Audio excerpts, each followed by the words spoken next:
Hello, hello, Data 100. Welcome to our sequel 2. And I think we're ready to get started. Sequel the sequel. So this is the second lecture that we have on sequel, as you all know. And we are going to expand our knowledge of SQL syntax today. And we're gonna review what we had seen last time because I covered the last pieces of syntax last time pretty quickly. So I'm gonna review it one more time, and then we're gonna go a little bit deeper into mapping everything that you know from pandas into the language of SQL. And then we have a very fun demo at the end where we're gonna actually start loading IMDb data and then doing the analysis in SQL, doing a little bit of exploratory data analysis also using SQL, and then doing the modeling. So we're going to do end-to-end pipeline in SQL and Panda integration. So I'm going to finish up what we finished. I'm going to start with what we finished last time. So I'm going to finish basics of SQL queries. And you remember last time that we talked about the new syntax. This is SQL. It has all of the commands kind of uppercase. It starts with select the statement, then it has from. We are selecting, we're specifying the table that we want to read the data from, and then we saw. I think we went up until the where clause and saw how we can do the conditioning using the where clause. So I'm going to quickly review what we had seen last time. So remember, there was a table that was called Dragon table. So we connected to a SQL engine. The SQL engine connected under the hood to a database. The database had a bunch of different tables, one of which was a Dragon table. And a Dragon table, as you see in the top right corner, had three different columns, name, year, and queued, and then there are different entries there. There are some also missing values that you can kind of see also on this table that we have. The very basic SQL query that we saw was that we say select, and we specify what we want to select. So here we said that select everything. A star means select everything. And then we also specified that from the table Dragon. And then from the table Dragon, everything, all the columns and all the rows were returned in that specific case. And this is kind of explaining everything that we had done. The other thing that we saw last time was that a lot of times we don't want all the columns, and we might want to have a selection of columns, because a lot of times the tables are a giant set of different features or attributes that are available for all of the rows, and we can probably get by only selecting a few of them. So in that specific case, instead of saying select a star, we can specify the columns that we want to select. So in this case, I'm saying that I want to select queued and year. Remember last time that we could also do directly operations on the columns and then directly store or return the result of those operations. I don't know if you remember from last time, but I basically said that what if I say select 2 times queued, right? So all of those values of queued column are going to be returned, but also they're going to be multiplied by 2. And then the return column label was 2 times queued, right? And that was the other thing that we saw. So we're still not only that we can select the specific columns, but we can also do operations on the fly and then get the result of those operations in the return table. The other thing that we saw was as keyword. So remember, this as keyword was saying that you can rename the columns. So in the case of 2 times queued, I define 2 times queued as queuedness. And then the queuedness is the name of the column that is being returned. Or for whatever reason you want to rename a column, we can rename any column. So for example, here, queued is being renamed as queuedness, and year is being renamed as birth. And we're selecting those specific columns that are being renamed from the Dragon table. This is called aliasing. So we're using an alias column label for those columns that we have in the initial table of the database. Okay. The other thing that we saw was we can do kind of a unique operation. Remember, unique in pandas. So here we're using distinct. So here we say select distinct from the year. column, that the year column is from the Dragon table.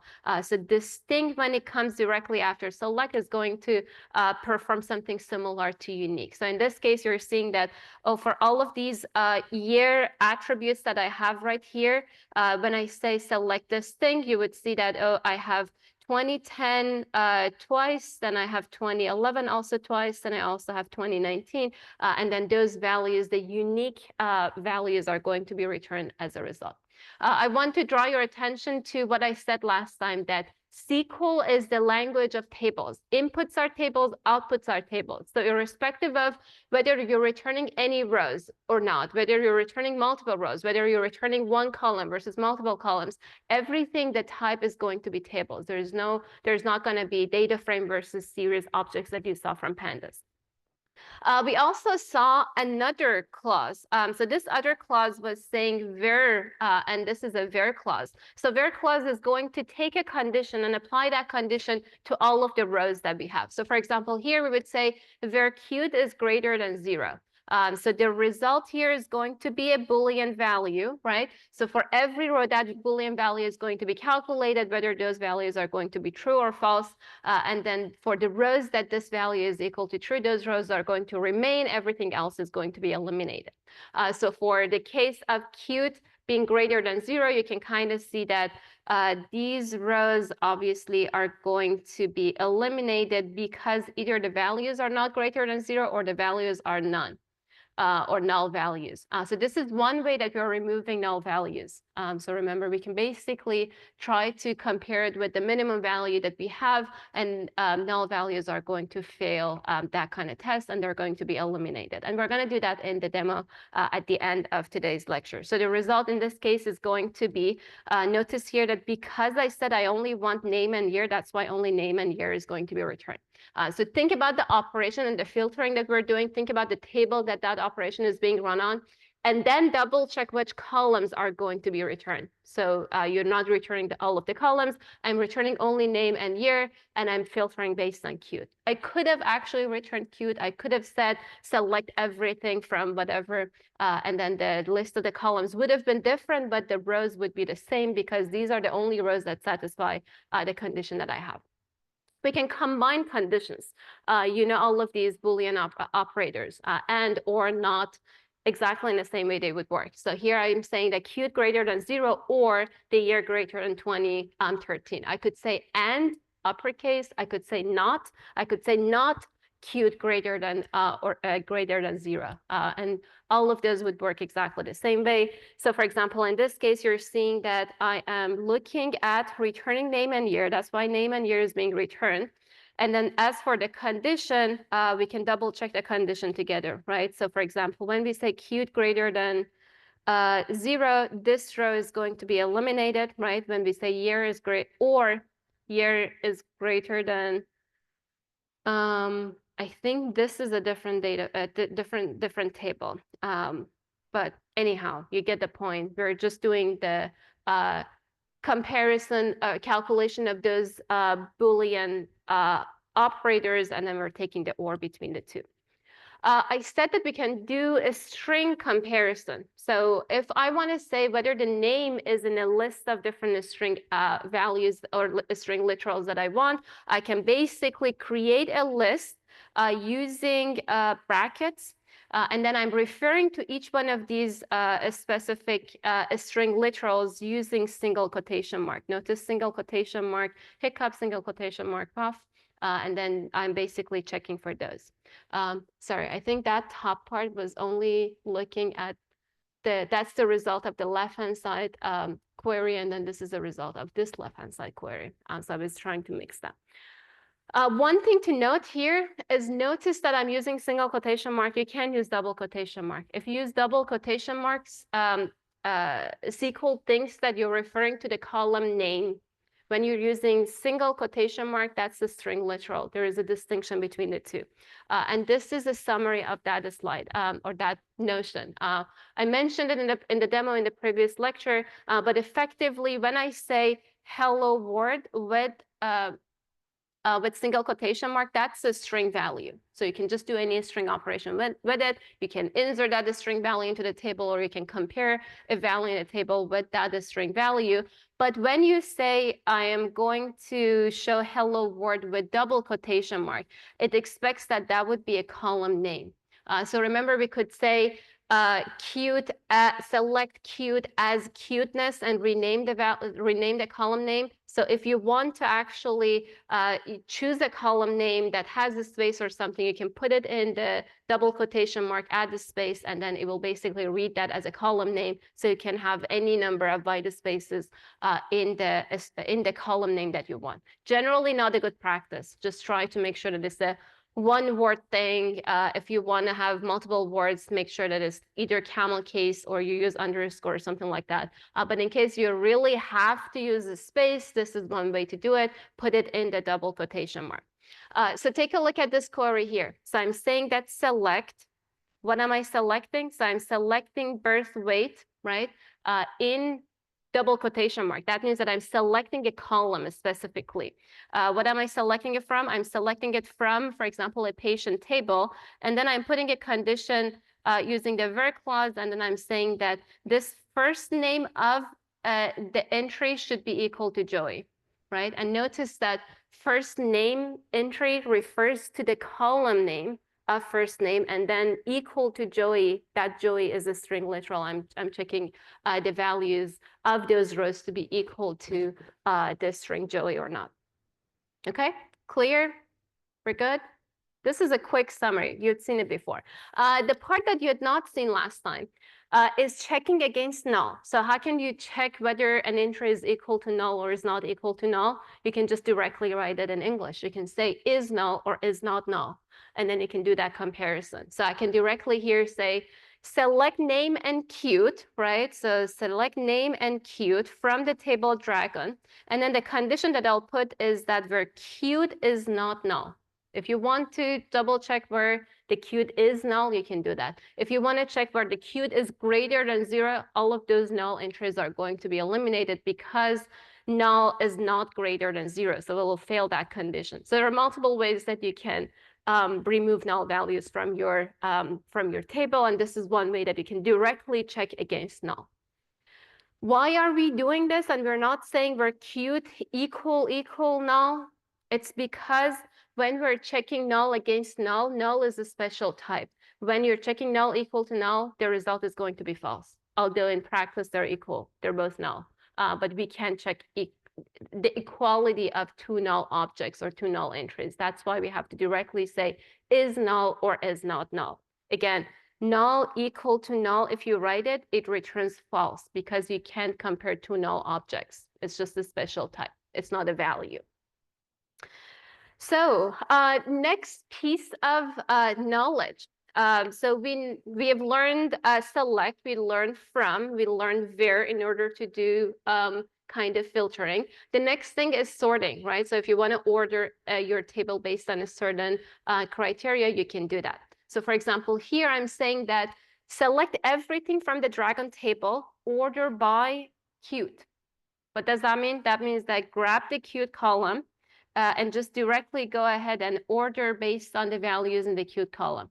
How would it order it? Like if it's integer and float type values, it will basically just do arithmetic operation and just do the sorting based on the values. If it's a string, you know the deal, it will basically be alphabetical ordering, right?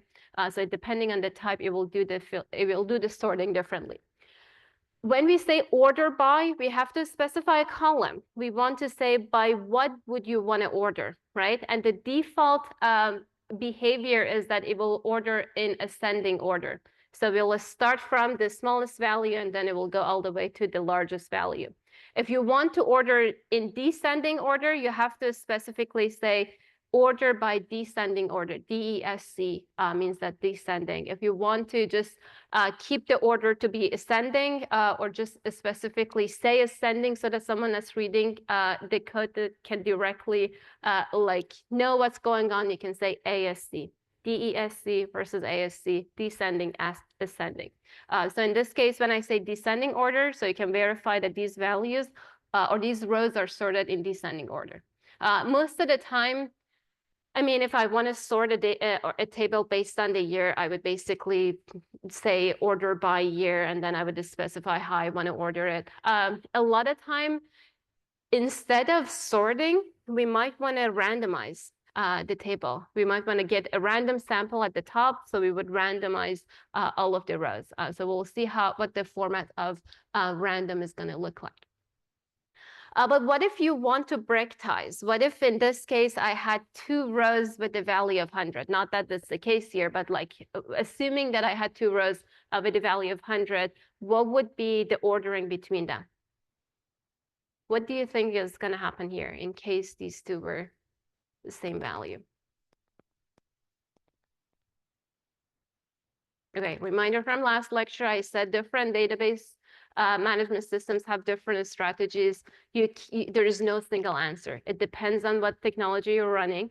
In most of the cases, if the database is efficient, the answer is that you don't know, because it will basically try to order it in a way that is efficient for the structure that it has, right? So it will basically probably won't care about what the order of those 2 rows are going to be. If you really want to enforce something, you can directly say that order based on year first, and then order by queued in the second order, right? Bractize by queued. It's the same way that you were doing sort by in pandas, and then you were passing 2 different column names. It would sort based on the first one, and then it would bractize based on the second one. This is exactly working in the same way. Each one of those columns have the order of the column kind of sorting individually. So for example, here for the year, I'm not specifying how I want it to be sorted. I'm not saying whether it's ascending or descending. So the default value was it will sort it in ascending order. And that's exactly what you're seeing. So the default is ascending and that's why year is in ascending order. Stuff from 2010, 2011, and then 2019.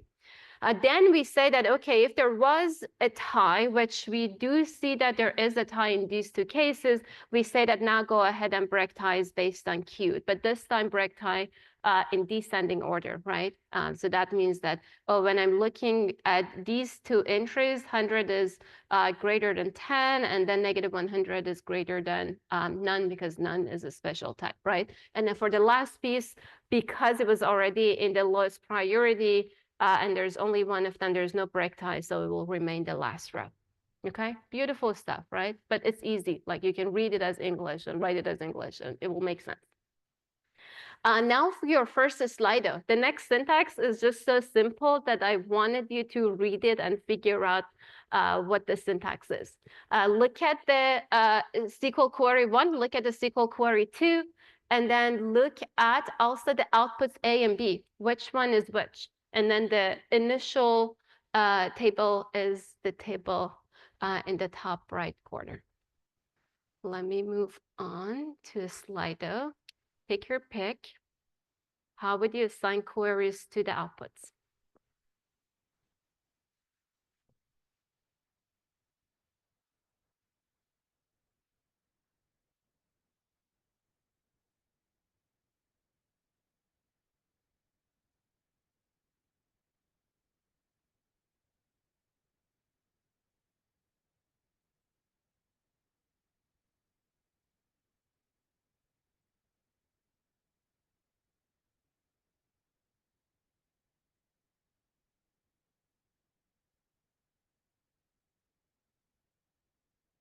You think we have 200 people?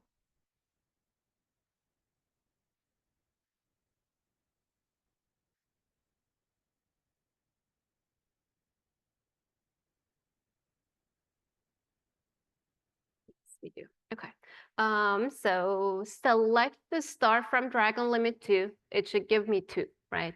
And then comparing it with the second one, select the star from Dragon Limit 2. So it should give me 2 rows. And then I'm saying offset 1, like move by 1. So kind of simple. Limit 2, it's similar to saying head and then passing the number of rows that you wanted. So this is limit 2 means that give me the top 2. And then when I say offset 1, that means like ignore the first one and then grab the top second, the top two after that first one. So that's the response, and that's the explanation. So we've seen all of these keywords. We've seen select, we've seen from. Now we know where, we know order by. We learned two quickly in the past 2 minutes, limit and offset. So limit gives me head, and then offset is going to basically move X number of rows down and then like do whatever I want. We also talked about the fact that it's really good to write these queries, each one of these keywords one in one line, each in a separate line, so that it's more readable and cleaner, because otherwise it's just too much text to read. And sometimes syntax highlighting is not super ideal. So again, reading is going to be very difficult. We also use keywords mostly in all caps to just make sure that we can distinguish between the keywords and also the column labels, and like different conditions that we're writing in the queries, so that again, tracking is going to be a little bit easier.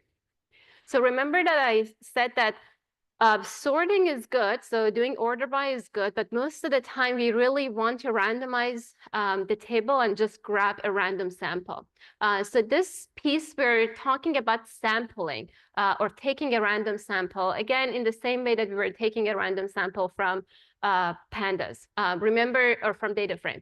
And you know why it's important, because a lot of time you might want to do bootstrapping. A lot of times you want to get a random representation, a subset of the entire data set. So it will become really useful. So left syntax. So what do we do in the left syntax? We say select everything from Dragon, order by, random. So the order that we're ordering is not ascending or descending by a column, it's by random. And random is the function here. And then I'm saying random, but the limit to, right? What does it do? It will basically go and randomize the order of all of the rows, and then it will give me the top two. Is it efficient? Yes, no? Is it efficient to randomize the entire table for just getting 2 rows? No, it's not efficient. The second one is more efficient. So the second one says that, oh, I want, grab a reservoir of 2 rows. Do whatever you want to do in the backend so that you can efficiently give me 2 rows, because I only want 2 rows. So it says from Dragon, using a sample reservoir of 2 rows. That's how you should read it, right? So you don't care about anything else. You just want to make sure that the 2 rows are being given to you based on random sampling from all of the rows. And then this last piece, we say repeatable by passing 100. Repeatable is equal to us setting a random seed. Remember seed? We said that randomization is like, we're technically pseudo-random. We're not like fully random because we're randomizing, or the random function works based on like some arithmetic function that takes in some seed value for initialization. So every time that you change the seed, the value that you're randomizing or randomly picking is going to be different. But having a seed like this value is kind of randomly picked, this value of 100. But having it makes the process randomized or pseudo-randomized, but also repeatable. So when I want to randomly sample 2 rows, I want you to be able to grab exactly the same 2 random rows. But you want to make sure that those 2 rows are random and it's not like my top pick or is picked in any biased way. So that's how we're generally going to do in the right-hand side if you know how many samples you want. If you don't know how many samples you want, okay, yes, go ahead and randomize the entire table and then like pick whatever you want, and then later on you will do any operation that you want. But if you know how many samples you want, we are using a reservoir of the number of samples that we want to actually take. Okay, fun part and easy part is over. But the next part is actually more easy, more fun, not more easy. It's more difficult, but it's fun. It's exactly the same thing that we had in pandas. I'm basically following exactly the same trend, right? After we were done with conditional filtering, what was the next thing that we said? We talked about group by, right? So we're doing exactly the same thing here. So this is a new table in the same database that we've been working with. It has some dish information. So you can see the name of the dish, the type of it, and then the cost. And what we're interested in is looking at categorizing all of these dish entries based on the type. So how can we do it? In the language of SQL, what we can do is we can say group by type. So group by type, what it will do is it will basically go ahead and grab the type column. And what it will do is it will basically categorize it based on different values that we have, right? So groups by just those unique values that we're seeing. So in this case, we have 3 different groups. What are we asking in the end? What we're asking is that select type. Give me only the type. So what is it giving me? It's giving me the type value for all of those groups. So it will basically summarize each one of these groups. In this case, it will summarize this group, this group, this group, and it will only give me the type because that's the only thing that I asked for. So the type is going to be returned as appetizer, dessert, entree. Why is the order a little bit backward? Because you would expect entree first, appetizer second, and dessert third. Efficiency. Nothing is guaranteed. Ordering is not guaranteed. It's because it will basically do the operation in the most efficient way possible. However, it can basically do the categorization and then returning of the values that is faster, and it can parallelize it. It will do that. And that's why the order is not guaranteed. So there is no assumption that we can make on the order. In pandas, what we would expect is that it preserved the order. It would tell me entree first and then appetizer and then dessert, but it's not the case here. So we got entree, we got appetizer, and we got dessert, and you're seeing that they're slightly out of order. It is expected from SQL. But what if we're interested in the actual aggregation that we've been doing before, right? So we were doing group by, and then we were doing ag afterwards, right? So I'm not only interested in just like the types of dishes that I have, but maybe I'm interested in the sum of the cost or the average of the cost in each one of those categories. It's exactly the same thing that we can do here, but here we'll do it in an easier kind of syntax. The easier syntax here is that I say, give me the type first when you're grouping by type, but also give me sum of the cost column. And then the result is going to be type, and the result is also going to be sum of the cost, right? And notice what I'm seeing here. Notice what I have in double quotation mark, because that's like referring to the column name. And notice that exactly the same kind of thing that I was asking for here is now the label for my column. If I want to, for example, call it something else because I don't like the format of this, what can I do? I can directly say sum of cost as, I can, for example, say sum underscore cost, or rename it to whatever I want, right? And that's the way that this label is going to be different, and it's going to be a nicer label, but you don't need to specify that label ahead of time. It will just automatically label it for you. I have a thing at the bottom. It says that there's something weird. Is there something weird here? I mean, to me, it's not that weird, but there's like some observation that I want you to do. The observation is that when I said sum of cost, right, at the top, I did not have the groups at that time yet, right? So my groups are not being created until the very last line of the statement, right? But I'm just here at the top saying that, oh, sum of the cost, and then somehow it waits until I have the cost I have the type categories, and then it will go back and do the sum of the cost calculation for me, right? This is kind of expected because SQL is a declarative programming language. In a declarative programming language, you don't need to walk the programming language through the logic of how to calculate things, in what order you have to do stuff.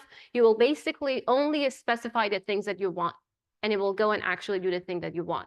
And then it will basically read the entire thing. It will like build the logic, do the calculation, build the structure behind the scene, and then it will figure out what it needed to do. And then at the end, it will do the calculation, or it will give you a funny thing that doesn't make sense because behind the scene, it just parsed your program in a certain way. So that's basically what this slide is talking about. It says that we're only declaring our desired output and result, and we're not walking SQL through how to calculate it. I think this is the most difficult kind of mindset shift from Python to SQL that I've seen the students struggling, because like you probably are used to like thinking about the fact that, oh, now I have to write a condition, now I have to write a for loop and do this and that, and so that it can build the logic, it can do the calculation that it wants. So like having that mindset shift of going to the declarative language, I think is the only difficult part about SQL. Everything else, the syntax is simple. But there's one thing that you have to respect, and we have been talking about it a little bit, that the only thing that you have to respect is the contract of SQL ordering of these keywords, right? And then that's why I keep like adding those stuff in the sequence. And I started from the very beginning, select from are the first two, and then all of those things that we've been adding. Everything that I talk about, I'll basically tell you where to insert it in that same order. So far, you know the sequence. So the sequence is that we select it from a table, and then we do any kind of filtering that you want to do next. And then what we'll do at the end is if you want to do any grouping, that then is going to impact whatever you're doing the calculation on in the end. So for example, I was doing grouping on the type, and then in the select statement, what I had was I had the type and I had sum of the cost. So it will basically impact whatever calculation you're doing beforehand. And then for the presentation of the result only, you might want to order it in a certain way, because otherwise it doesn't make sense for you to order it ahead of time, right? So what would you do if like you order it ahead of time and you have the order, and then right now when you do the group by, it will just reorder it however it wants and however it thinks that is efficient. So the final order is just going to be messed up anyways. But if you want to enforce any specific order, you do it at the end. That's why it's placed at the very bottom. More fun aggregation stuff. So read it for 20 seconds. Let's see what it does.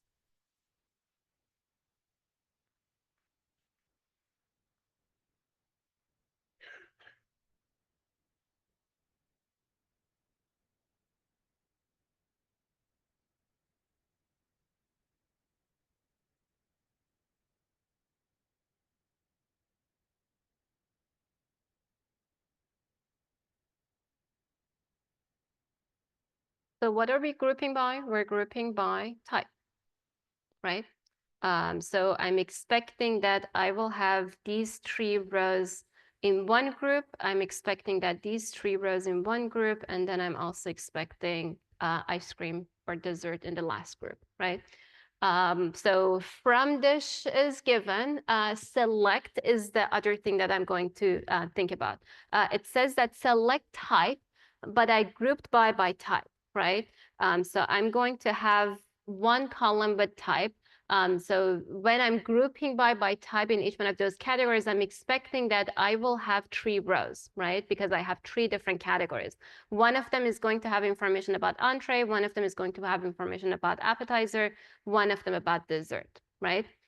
Then the next thing is that I'm going to go ahead and create one column called sum in quotation mark cost, which means that, oh, go ahead, look at the cost column, go ahead and calculate cost for the group, right? Because you're doing the calculation on the group and then you're grouping them together at the end. So it's going to go ahead and calculate sum of the cost here, sum of the cost here, and then sum of the cost here, right? So those are the 3 values that we're putting next to each one of those 3 rows. Then the next thing is that we will say that we want to calculate minimum of the cost. Again, in each one of these categories, we'll go ahead and grab the minimum, grab the minimum, grab the minimum. Those are minimum values in those 3 rows. And then what we'll do is we'll get the maximum of the name, right? That's basically like whichever is latest in alphabetical ordering. And the result is going to be exactly this. Okay. So this is like probably this took us 3 lectures in pandas, but now we're like a lecture and a half into SQL, and we can do these kinds of advanced stuff. So pretty impressive. So let's see some more. Remember that we could do, we had count and we had size as aggregation functions in pandas. So we still have the same thing here. So here I'm saying that I want to group by year, right? So grouping by year, remember this is like one group, this is the second group, and this is the third group, right? And what I want to do is I'm saying that I'm grouping by year. So there's one column that has the year information, and there's one column that has the count of the queued. So just count how many non-null values you have in the queued entries in each one of those categories. This basically means that go and look at the queued entries here, go look at the queued entries here, go look at the queued entries here, and tell me how many non-null values you have. So here I have 2, here I have 1, because this guy right here is null, and then here I also have 1. That's why this is 2, 1, 1. So counting non-null values. But remember, in pandas, we also had size.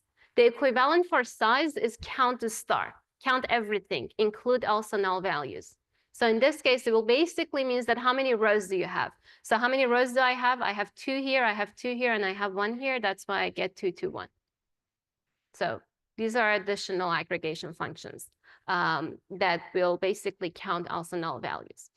So ordering one more time, select from var, group by, order by, limit offset, right? Because we need to order first, and then we basically limit, say, like how many we want to take a look at, and then like what is our offset that we can calculate. The only thing that's different here, and I want to draw your attention, is that I say column expression list as opposed to column list. It was column list before because I could say like queued year, but here I'm saying that column expression list because I can basically say, I can use these aggregation functions in the column expression list. So I can say minimum of the queued, like maximum of the name and things like that. So not only that I can do like 2 times queued, but I can also do any kind of aggregation functions on top of the columns in each one of those groups that I have. So remember filter. So after group by in pandas, we had filter. So we have the same thing here as well. So what did we do in filter? So this is the syntax we had from data frame. So we would usually say we're grouping by something. So we have our data frame group by object, so each one of those subcategories. And we said that we're going to take a look at each one of those sub data frames. And then we're going to see whether those sub data frames are going to satisfy a condition or not. If they satisfy a condition, the entire thing is going to be in the output. Otherwise, the entire thing is going to be eliminated, right? So this is the same thing that we said. We said that data frame group by object, then we're doing the filtering. Then we usually pass a lambda function. We said that I'm passing a sub data frame to you, and then I want you to double check this certain condition, and the result is going to be true or false. And then true or false would apply to sub data frames, meaning that they will be eliminated entirely or they would stay. Here, our syntax is having. Very simple. So we say having, and then we pass the condition that we want. So effectively what we do is we will group by the grouping column that we want to do. We independently would say, oh, these are the list of columns that we want to have, right? When you're doing group by a set of, or the grouping column that you're using, then at the end you would say that looking at the groups, which one of them do have that condition, keep them. If they don't have that condition, remove them. And then the resulting table is going to be a filtered table. So let's take a look at this example. So what does it do? It has the same order we have. Select everything. So we're selecting all of the columns. Let me move this over. From dish, this is a dish table. So that is covered, the first 2 lines. We go through where cost is greater than 4. So I'm eliminating the rows with the cost less than or equal to 4. Those rows are going to be eliminated. Then I'll say group by type. So where is type? Type is right here. So I'm going to group by based on type. So I'm expecting this group and I'm expecting this group. So take a look. I have these 2 groups. So now that I have the groups, I want to do filtering. I want to say that which one of these subgroups or which one of these groups have a condition where maximum of the cost is less than 10. So maximum of the cost here is 13. Maximum of the cost here is equal to 5.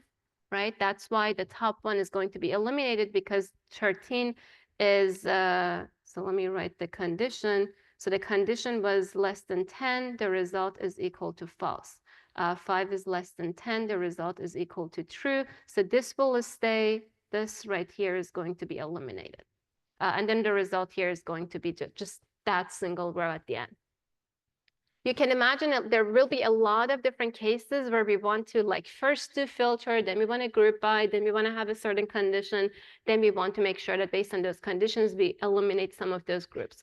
In the elections data frame, remember that we were like grouping by party, political party, and then we said that, oh, like let's remove any party that never won an election before, right? So we basically take a look at the ones that had a candidate winning the presidency of the US before, then we do an analysis based on that. So there might be use cases that you might want to eliminate an entire category based on a condition, and halving is going to be your friend there. So I believe this is your Slido. Take a look at, oh no. Take a look at the query, and then I'll move to Slido.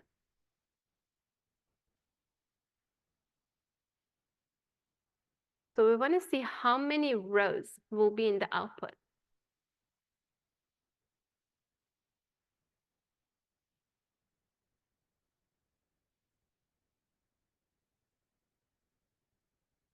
Let me move to Slido. You can still see it.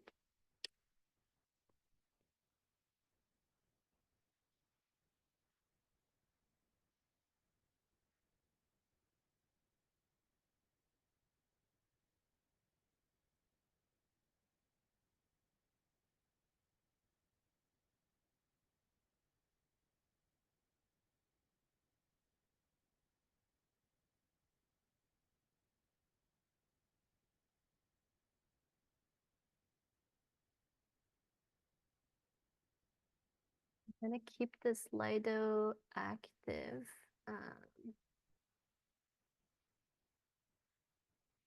Okay, you can still respond to the Slido question, but let me visually help you because I realize that it might be difficult to just do it on the fly. So we want 2 columns. That probably is not important because I'm only asking about the rows. You can ignore the select the statement. From Dragon, this is Dragon. Then I'm saying that where name is in that list. Where is that list? That list is right here. This is one of them. This is another one, and this is another one. So these are the only ones that we're looking at. And then I'm grouping by year. How many different year categories do I have? I basically have the 2010, and then I have 2011, right? And then I'm applying a condition of halving, or filtering of halving. I'm saying that halving minimum of the queued being greater than 0.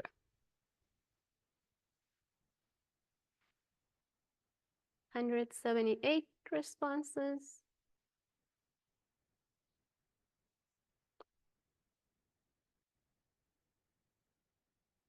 So from this, the answer should be either 0, 1, or 2, or 3. So you can eliminate some of them.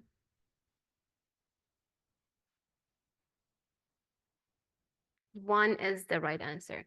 So only if we take a look at here, we said that we basically take a look at these 3 rows. We said group by year. So we have the category of 2010 and category of 2011. And then we say that having the minimum of the queued to be greater than 0. So we look at the queued category or queued entry in each one of those categories. So the minimum for the year 2010 is 10. Which is greater than 0, so that gets a check mark. So that entire category is going to be moved over.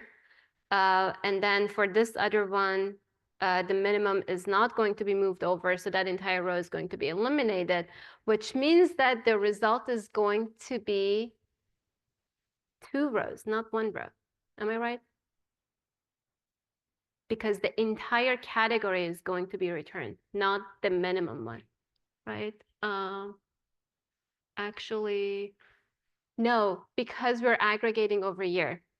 So this is going to be summarized into, okay, this entire group is going to be moved over, but once this entire group is going to be moved over and they meet the condition of halving, then what we're saying is that because we aggregated by year, we basically get one of these two, and then we're aggregating over the cute, we get the maximum, so the result is going to be 20, 10, and 100. It was a little bit of a trick. So like if you decide soon about the response, then that will be an issue. But anyhow, now you get the point that halving is going to preserve an entire subcategory or eliminate the entire subcategory. Then depending on what kind of aggregation you do on top of that, then the result is that the output of the table is going to be different. Okay, so we had seen halving, so that's where I would put halving. Directly after group by. Once you have your groups, then you can basically decide which groups would stay or not. Then you would do order by limit, offset, and so on and so forth. So I think this is a time for us to take a 2-minute break. We're going to come back at 5:57. And I want to then talk a little bit about EDA with SQL. So pretty interesting stuff. 5:57, we'll be back. Stand up, stretch, get some water.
Doing so far? Good, easy.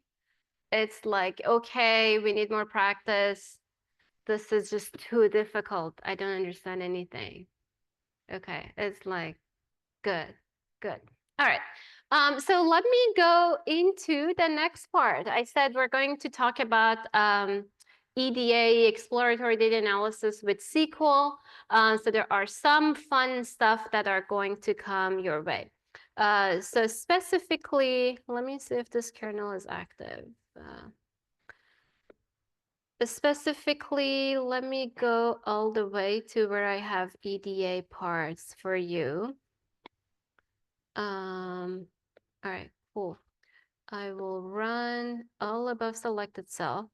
Okay, so I have, long story short, I don't want to show you where I loaded the data and how I load the data. That was what we covered last time. So here I'm creating a SQL Magic cell, and I say that do this query on the IMDb database that I created, and it's created beforehand.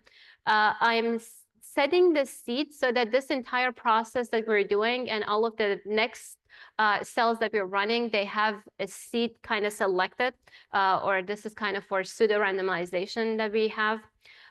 Then what I basically do here is that I want to show you the data. So I'm saying that select everything from titles table. There is a titles table in the IMDb database, as you can imagine. And I say, order this entire table by random. So randomize the entire table. And then I'm saying that give me only 10. So I want to see the top 10 entries. So running it again, so you see that these are all the columns and a random sample of 10 rows that I get. So you can see that I have movies, TV movies. I have primary title for the movies, the original title, adult rated or not, the year that the runtime in minutes, and genre. right? So this is what I have in the titles table. If I want to do a little bit of EDA and find more information about my my table or my data set, what I can do is I can do some kind of text processing as well, because all of these, or at least these entries that you see in textual format, they're all having like a string type or text type. So what I want to do is I want to say that give me the title type and primary title, right? So notice that title type and primary title of the movies in the title table, where the primary title has something like a Star Wars in it. So this is how we do kind of pseudo regular expression or the kind of text processing with SQL. So percent in the beginning means that anything beforehand is valid. A Star Wars should be in the middle, and then, or there should be a Star Wars somewhere in it, and then percent at the end means that there can be something afterwards. So if we run this, I don't know if you believe it or not, these are the movie titles that have a Star Wars somewhere in their name. It can be in the beginning, it can be somewhere in the middle, or it can be at the end. I don't know if there's anything that, yeah, it has it at the end, and so on. And you can see that there is just so many of those movies up until the point that it will tell me that it truncated my display limit at 100. If I wanted to have more, I could have set that limit like 200, or I could change the display limit configuration so that I can see everything. I can also use regular expression directly, because here I basically use the syntax or the keyword of like. And like is actually going to say that, oh, like, give me a string that has this word in it, and then where that percentage can be before or after. It will basically find anything that would match that kind of a structure. Or you can directly say that I want it to be similar to, and pass a regular expression like a string here. And here I'm saying that anything beforehand is valid, right? Point a star, anything, right? And then anything afterwards is also valid. It's exactly the same thing. So the output is going to be the similar set of entries, and it would still truncate it at 100 because that's my display configuration. So that's like one way that we can do regular expression on the textual information that we have in the columns. There is also one more way. I can use underscore anywhere in this string, and underscore is going to be treated as it can only be matched with one character. So for example, what I'm doing here is I'm saying that do this query on IMDb, select the title and the title type and the primary title from the titles table, where the primary title is like, it has to start with Harry Potter, whatever, and then part, a space, and there should only be one character here. So it will tell me how many parts this a specific movie has, and it has part 1 and 2, and you can see that that is in the title, and that's exactly what's going to be a match, right? So this is kind of how we can just simply do some string operation on SQL with only matching one character, but matching multiple characters, regular expression or not like regular expression. We use like and we use similar to keywords. There's also one more thing that we did in EDA, and that was typecasting. So for example, if I give you some data and everything is of type as string, because someone that was entering all of those values, they casted everything into string, and I want to cast like numerical values into integer or floating point types. That's like just one example. I can use cast keyword. So here I'm saying that get the primary title, and also go ahead and get the runtime, treat it as float, and cast it as a floating type value, and return the result. And here I'm saying that limit it to 10 so that it doesn't go and get me everything. And now you can see that it tells me that I have primary title, and I have this thing that you can see the entire operation that was done. So runtime in minutes, it wasn't a string. Now it's going to be a float type, and it basically has that. If I wanted it to be a little bit cleaner, I could say as time, right? And then it would give me time, because I don't want to see that whole like big thing right there. But it basically tries to give you a label if you want.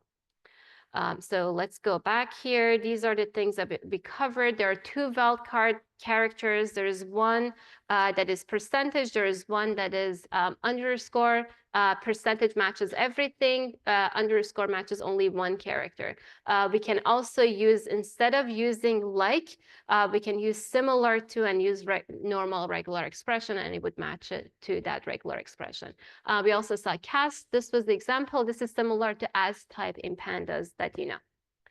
There's the next syntax. What if you want to run some sort of a conditioning in a way that those conditions would change the content of your table?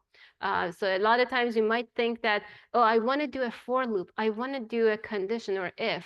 How can I do that? And some of those operations can be handled with this kind of syntax we have. Case is similar to if. Let me read it to you. We are saying that case, in the case that my condition is met, or a certain condition is met, when the condition is met, then go ahead and assign this value. So that's if. And this is elif. Else, if the other condition is met, then go ahead and assign this other value. Then another elif. And then you can basically do exactly the same kind of sequence up until the point that you run out of the conditions that you want, and you would say else, then you just assign the value that you want, right? And then you would end this entire if clause with an end if clause, so that it can basically figure out what you wanted to replace it with. So let's see one example. My example is that I want to select the title type and the start year, but I want to actually create a new column. I want to call this new column movie age. And what I'm interested in is I want to say that the movies that are created before 1950, I want to call them old. The movies that are after 1950 and before 2000, I want to call them mid-age. And then in the other category, I want to call them new, right? This is a condition that I would do. I would say case when the start year is less than 1950, then old, and then so on and so forth. And then the final thing for the else is that I'm assigning it to be new, and I'm ending the clause, ending the case clause. And this is a nice thing. Don't forget this part. When I say as movie age, it basically means that do all of this calculation, is store the result in a new column, and label that new column with movie age. And then you have movie age as a result. So the total number of columns that you have is one column is going to be title type, one column is going to be start year, and then one column is going to be movie age. Let's run it together. I think this is the same one. So you see that here, I basically randomized the order so you can see a variety of different movie ages, and then you can kind of see that I have applied this condition, then the movie age column is created, and the values are also set. So this is really neat. Like you can basically write any kind of condition that you want and do these kinds of analysis. So the next thing that I want to talk about, this was the very, very last piece of pandas. It was joining of a bunch of different data frames. Here we're joining tables. And I want to show you a bunch of different examples of these tables that we're handling. And the reason that we're doing these kinds of analysis and joining is because of the way that that databases are being created. A database usually is a collection of different tables. It's not going to be like only one table most of the time. It's a collection of tables. Most of the times, the tables are related to each other. The way that they're related to each other is that they're going to have one fact table.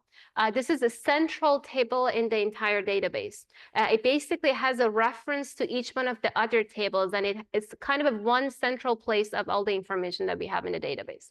So for example, in this case, if I have kind of a product database, I can say that I'm going to collect all the information about all the products in one central table. And what this one has is that it basically has ID to each one of these other tables that we might have.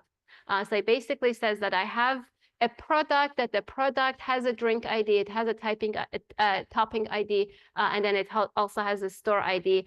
And then each one of these different tables then can add on to that information. It can say that, oh yes, this product has like this is specific drink ID. Yes, I agree. But then I also have a bunch of other information about the drink itself. It has a name, it has ice level, it has sweetness, and so on and so forth.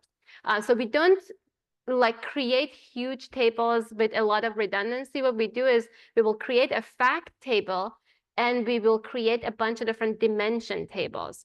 So what you're expecting is this kind of a star schema that the fact table is going to be in the middle, and the fact table holds foreign key to the primary keys of different other dimension tables. Then dimension tables can have more information that would be necessary, would not be necessary. So it probably doesn't matter at that point, right?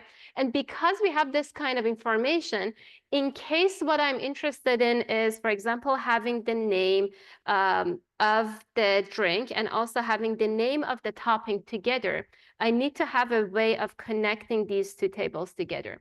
How am I going to connect these two tables together? I would say that, oh, I have the drink ID, and then I basically take a look at the associated topping ID, and I will connect these two entries on a basis of the IDs matching. I'll match based on the IDs, then I'll grab the name from here, and I'll grab the name from here. I will name them however I want, and then what I have is the drink name and also what was the other one? The topping name, for example, right? So let's see how it works in practice on CATS database. So I have a CATS database. My CATS database has two tables. One has different cat names. Each one of those cats has IDs and they have a name. And then each one of the cats that I hold information about, there's also another table that has IDs and has breed information, right? So one cat instance level, and then the other one is breed level. So what I'm interested in is having some information that integrates the names of these cats with their breeds, right? And by the way, this is my PC if you've not seen it. Like most of the lectures should have my PC. So one type of join that we do between the tables is called inner join. So what does inner join? Inner join means that if you have the same ID in two different dimension tables, match it on those two IDs, and then combine the records. So what it means is that I'll basically go ahead, take a look at the ID here, ID 1, there is ID 1 here. ID 2, there is ID 2 here. ID 4, there is ID 4 here. Everything else that does not have a matching record from one table to another table is going to be ignored. So for example, here we're ignoring this row, we're also ignoring this row. Then we're going to combine all of these information together. We would say that, oh, I have the ID from table S. I also have the ID from table T. Notice that these all have equal values because we basically join on the equality fact. And then I'm grabbing the name from S and I'm grabbing the breed from T. And then now I have all of the information in one place. This is called inner join. The syntax for inner join is shown here. We would say, for example, for this specific example, I'll say that select everything from table S. So I'm selecting S as the beginning or as the left table. And I'm saying that inner join it with the table T. So inner join means that like make sure that the IDs are equal to each other. And then I'm basically saying that what kind of equality fact should it enforce, right? Because I have to specify what is the primary key of these tables. So I'm saying that on s.id equal to t.id. And that's the condition that I'm putting. The general syntax is at the top right. Select everything from the first table, inner join the second table, and what are you going to check equality for, or what are the references, is going to be in the on the primary key for table 1 equal to primary key in table 2, or like whatever kind of key indicator that you want to use in those cases. We also have cross join. That was inner join. You had seen inner join before. It was equal to like merge operation that we had in data frame. We have cross join. So cross join means that what if you want to have every combination of the first table with every combination of values in the second table, right? The use case is not clear here, but for example, if I'm creating a grading database and I have all the students and all assignments and I want to do a cross join so that every student has a corresponding all of the assignments, that's what I would do. So each entry is going to be connected to everything and everything and everything for all of the rows connected from the first table to the second table. Then the result is going to be this giant table. Again, it does make sense in some scenarios. It does not make sense for the cat and breed kind of example that I have right here. There is a caveat here. If I go ahead and say that, oh, grab this cross-join tables, again, notice the syntax here uses cross-join. And I say that on top of that, I want to make sure that I filter where s.id is equal to t.id. What do you think is going to happen? s.id equal to t.id. I'm going to filter, right? So all of the rows where s.id is not equal to t.id are going to be eliminated. And what's going to be remain is where s.id is equal to t.id, which is equal to the inner join. So cross join with that kind of filtering is equal to inner join. So this is kind of for you to know in case you want to turn one kind of join into another join, you know, like what you're doing behind the scene. What if I want to say that I want to keep all the entries in the left table and I'm just matching any record that I have in the right table, but if one entry in the left table does not have a corresponding value in the right table, just keep it, but put those values equal to null. So for example, here, for apricot, looking at the ID, there is no ID 0 in the right table, right? So there's only 1, 2, 4, and 5. So there's no 0. We would say that I don't want to drop this because there's no corresponding breed. Maybe I don't have that information yet, but I don't want to drop this specific pet from the database. So keep it, but for the breed information, put null so that you don't know, right? For everything that you know that information, match them. And then everything else, every additional information that is there that you're not going to use, just ignore that, those values. So the result is going to be that, oh, apricot with the ID of 0 is going to have null values for the ID corresponding to the table T and the breed, but everything else is going to have a matching kind of entry. Again, notice that the only thing that I changed is that the left join is the keyword that I'm using in the SQL query. Right join is exactly the same thing. We would say that do the match. If there was anything in the right table that did not have a corresponding value in the left table, keep it, but put the corresponding values for the left table equal to null. So for example, here, what we have is we have a Persian breed with the ID of 5, but there's no pet that is a Persian cat, right?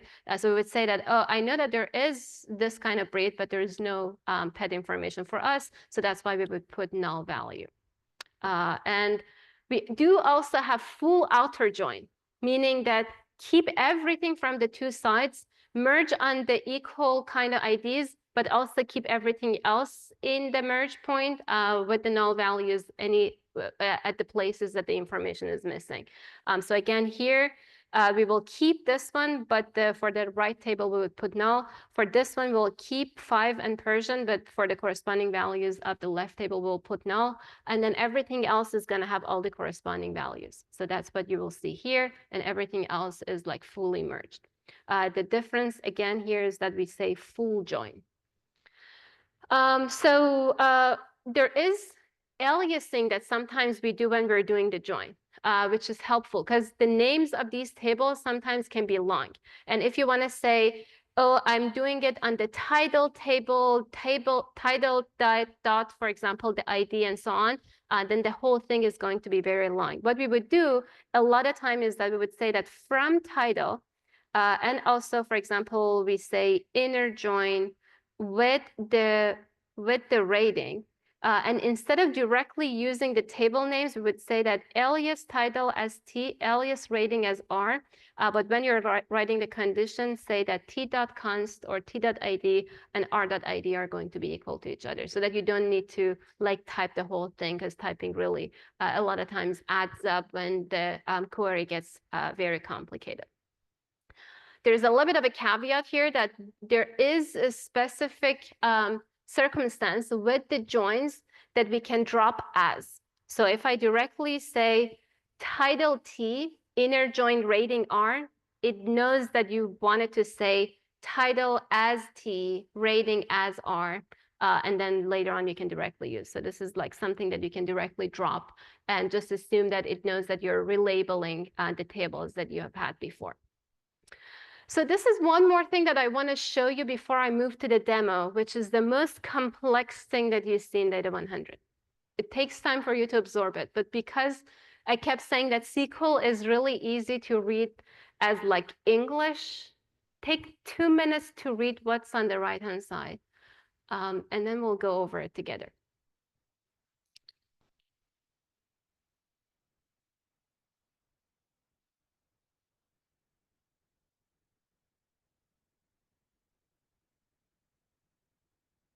As you're reading, I will highlight it for you.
Okay. Let me help you break it down. I tried to color code it. This is called common table expression. A lot of times on the fly, we might want to create temporary tables without storing it anywhere, and then directly using the information in those tables to build a more complex query. Your main query sits at the bottom, right? So I'm saying that select a bunch of different columns. What are those different columns? I want a title of a movie. I want the name of the movie. I want the number of roles that someone played, and I want the average rating of that movie, right? Or average rating of the average rating of the movie. Then what I would say is that, so where would those values come from? So a lot of times the values that you want might be complex values that calculating them might be difficult. So here we would say that these values are coming from multiple different tables. So what are those tables? There's one table that I'm creating here at the top, which is the blue one. There's one other table that I'm creating here as green. And there's also another table that is in our database that we did not create, but it exists. It's like principal roles in the movies, right? And then I'm saying that what I want to do between those three tables, that's right there. And that's the first time that you're seeing that I'm selecting from more than one table. We can do that. I can select from 2 tables, 3 tables, and so on and so forth. When you say select these ones from, for example, 5 different tables, it just means that just take a look at everything that exists from all of the columns of these, for example, 5 different tables. So here we're saying that I'm doing the condition where my condition really enforces that the IDs of this principal table and also the movie table do match.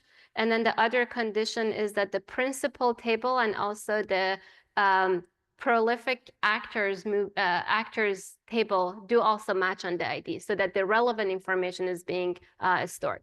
Then the rest is just ordering this entire entry based on the rating and based on the number of rows, and I'm getting only the 10 the top 10 values after I'm sorting them. But what am I doing in each individual one of them? Notice in the blue one and also in the green one, what I said is that with this specific syntax, when you say with specifically specifying a name and then say as, and inside parentheses, you do any kind of calculation of creating a table, You're creating that specific table with that name. So the name here is Good Action Movies. The table name here is Prolific Actors. You're creating those tables on the fly, but without needing to store it in the database or do anything with it. You're creating on the fly, you're using it later. So what am I creating in Good Action Movies? Everything that you learn, so we can directly take a look. So what I'm saying is that select everything from the titles table, and we say that join the title table and also the rating table, assuming that one table has information about the movies and another one has information about the ratings of those movies. So we're saying that join them on the fact that the IDs should match. And we say that the genre entry should be like action. So you should have action somewhere in it. So it should be like some sort of an action movie. And the other condition that I'm enforcing is that the average rating be greater than 7 and the number of votes in the IMDb is greater than 5,000, so that it's a reliable rating that we're looking at, right? So we store all of that information, filter it. So the list that comes out of this filtering is going to be good action movies. It really makes sense, right? So the rating is high. The average rating is greater than 7. There's a high number of votes per movie. And then we said that the type should be action. So it is a good action movie data set, right? So that is going to be stored in the good action movies table. And then the second one is a little bit more complex. We say that let's look at the category, the conditions where the category is actor, count the number of roles, and so on and so forth. So we're basically looking at the influential people in those movies and what they're doing.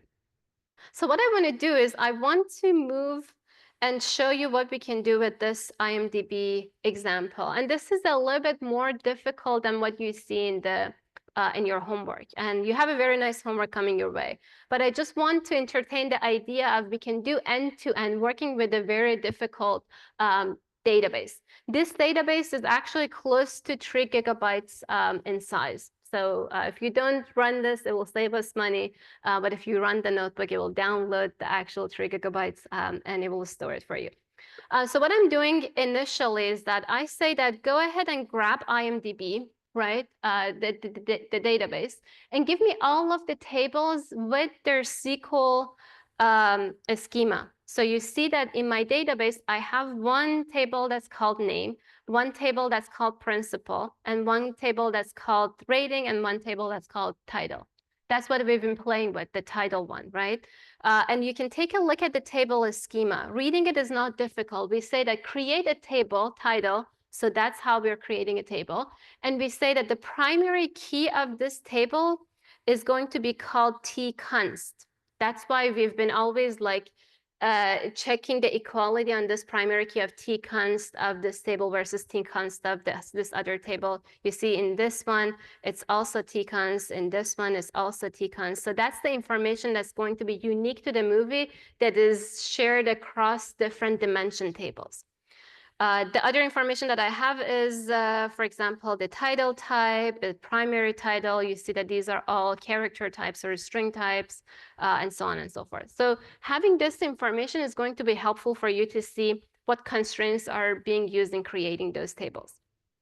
So the other thing that I'm doing here is that I'm basically checking for some specific titles that I want to query on. Like I want to see Succession and different things.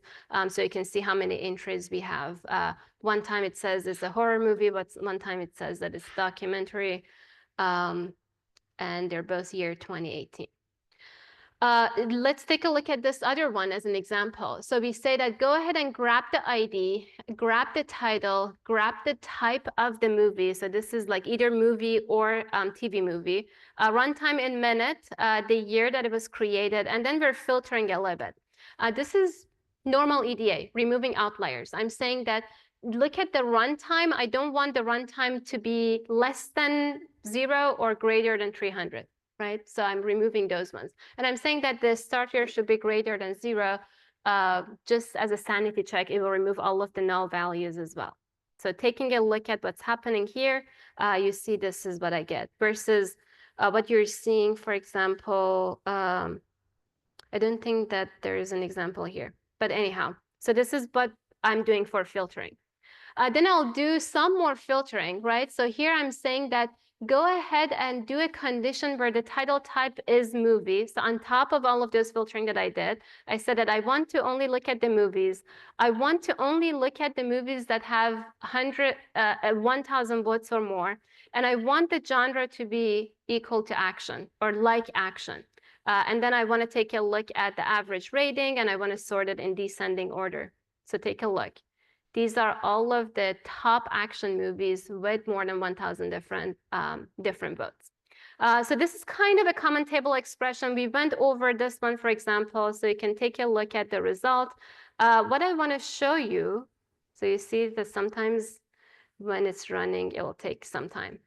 So it basically has all of the prolific actors and people who had a part in the movies for top-rated movies. So you see that the rating is equal to 10 with the condition that I said that I want the number of votes to be greater than 5,000. So go ahead and watch these movies if you want.